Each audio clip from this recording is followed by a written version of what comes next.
Hey, Shalom. It's your brother Jonathan. First and foremost, I want to give all praises to the Most High, Yahweh, Bahashem, Yahushai, Bahashem, Rakah HaKodash. I want to give double honors to the apostles and the elders of Great Millstone.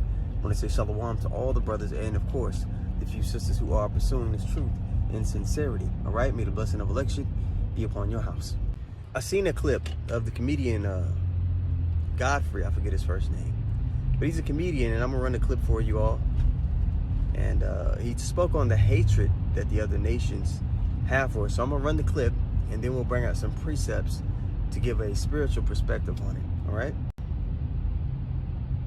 Like the only race of people that they tell us to forget our history. Right. Everybody else, you know, the Japanese would be like, Hiroshima, Nagasaki, we're going to let you know so it doesn't repeat itself. 9/11. 9/11. The Jewish people, Holocaust, don't you forget that shit. Okay, so you all know the JOOs, they're not the bloodline descendants of the people in the scriptures.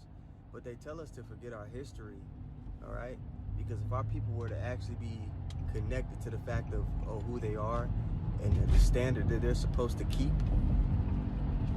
the other nations' time of ruling would be up. They know that they're, according to prophecy, that they're, to be servants unto us. You got to remember that in all of the nation's history and accounts, when it comes to us, they witness the divine intervention that the Most High did on our behalf. So all the nations know, okay, there's a supernatural power that aids these people. Clearly, this is something that, is above our pay grade. We can't overcome the power that aids them. But we do know that this power that aids them will punish them if they're, walking in a particular way.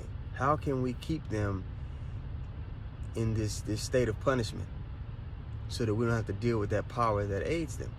So you know that you go to Psalms, the 83rd chapter, the nations being confederate against us. You start to realize that, everything in the earth, the philosophy, the ways that are pushed are all set up to keep us separated from our power. The history you learn, everything you learn, and then you're fed and you're groomed to walk in, is so that you can be separated from your power. All right.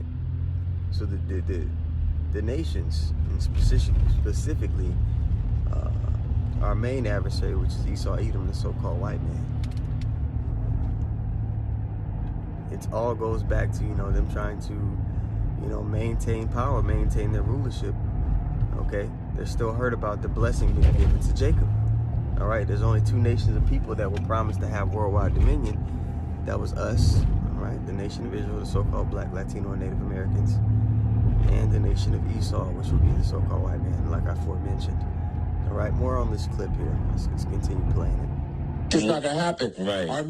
The Japanese would be like, Hiroshima, Nagasaki, we're going to let you know so it doesn't repeat itself. 9/11. 9/11. The Jewish people, Holocaust, don't you forget that shit. That shit's not going to happen. Right. Armenian slaughter, every other person. And then they'll all ask us to support them. Yes. In their plight. Yep. And we will go, you're right. Yes. And we'll protest with them. What about slavery? Oh, fuck. Slavery? So true. They just want us to continue to entertain, give them creative ideas so they can steal all of that shit. Yes. We are the only motherfuckers that they tell to forget about our history. The shit is so disgusting. When you go to a doctor's office, what's the first thing they do? They pull out your medical history. Right. I really believe this. We are so deeply hated around the world. They hate us so much. Right, it's so true. And if they're not making money off of, if they're not benefiting sexually, monetarily, culturally, they don't think of us as human beings. All right, so this is Psalms 83. It says, "Keep not thou silence, O God. Hold not thy peace, and be not still." And the Lord is moving in the earth. His voice is out in the earth by way of the prophets, and prophecies are moving. Things are moving towards the finish line. And you can see that if you understand what's written in the things to come. All right, verse 2. "For lo, thine enemies," yes, we have enemies, "make a tumult, a pact, an agreement. And they that hate thee have lifted up the head." And you look up that word, lifted, you get nasha'ah, all right? And it means to lift up, to carry, And you read down, it'll say to lift oneself up. So they that hate thee have lifted up the head. All right, saying that they're better than us. So they all come to this agreement. No, you know what? We're better than them. They shouldn't be ruling over us. The Lord shouldn't be dealing with them. I don't want to serve under these people. That's the attitude that they have. All right, verse 2 again from the top. For lo, thine enemies make a tumult, and they that hate thee have lifted up the head. They have taken crafty counsel. And when you look up that word there for crafty, one of the definitions, one of the words that'll come up in the definition is prudent. So they've taken, a deep thought for the future on how to keep us in a lower state. All right, they have taken crafty counsel against thy people and consulted against thy hidden ones. They have said, come and let us cut them off from being a nation. Let's remove them and separate them from their heritage. Remove all trace of it so that they can never, get back to this close relationship with this divine power that aids them. We have to separate them from this power that aids them, because we can't combat that supernatural power that helps them whenever they're in a bind. So the only way we can put a dent in that relationship is if they're separated from their righteous ways. All right. They have said, come and let us cut them off from being a nation, that the name of Israel may be no more in remembrance, that the princes of the power may be no more in remembrance. Verse 5, for they have consulted together with one consent. They're all in agreement.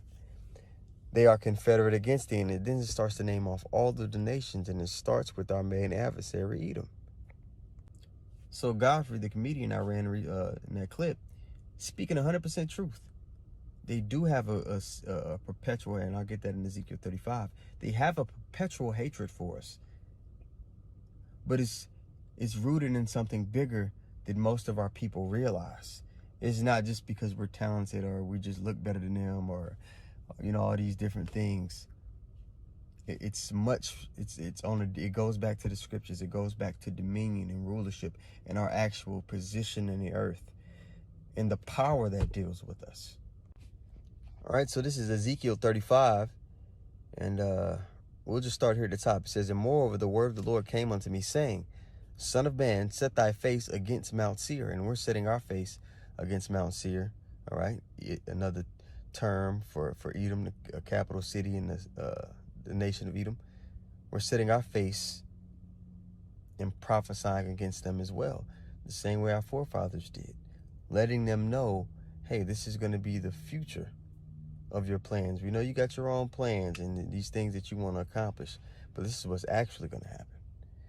And prophesy against it, and say unto it, thus saith the Lord God, behold, O Mount Seir, I am against thee. That divine power that they're trying to separate us from is against them. And I will stretch out my hand against thee, and I will make thee most desolate. I will lay thy cities waste, and thou shalt be desolate, and thou shalt know that I am the Lord. Verse 5, because thou hast had a perpetual hatred non-stop, and hast shed the blood of the children of Israel by the force of the sword, and we know whose blessing was the sword, all right? And who acts that out today? If you had to look at a people and say, damn, they rule by force of the sword, what people would that be? By the force of the sword, in the time of their calamity, in the time of their iniquity had an end. Therefore, as I live, saith the Lord God, I will prepare thee unto blood, and blood shall pursue thee. Since thou hast not hated blood, even blood shall pursue thee.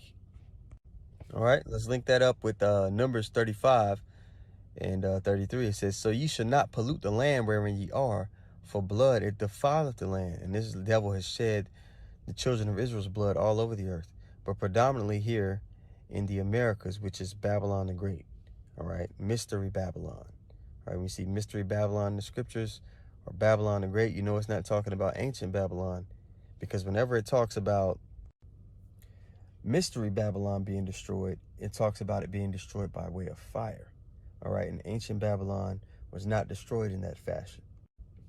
All right, Numbers 35 and 33. So you should not pollute the land wherein you are, for blood it defileth the land, and the land cannot be cleansed of the blood that is shed therein, but by the blood of him who shed it. So this is the recompense for all the bloodshedding and killing and murder that they've done. The kingdom is going to be translated from one people unto another. Sirach 10:7, pride is hateful before God and man. And there's a nation of people, when you go to the book of Jeremiah, that's called the most proud. And by both doth one commit iniquity. Iniquity is sin upon sin, so just constantly just doing wickedness. Verse 8, because of unrighteous dealings, right, and this devil has dealt unrighteously with our people. Prime example that we often like to use is look at the Native Americans. Every treaty that they made with the so-called Native Americans, they broke.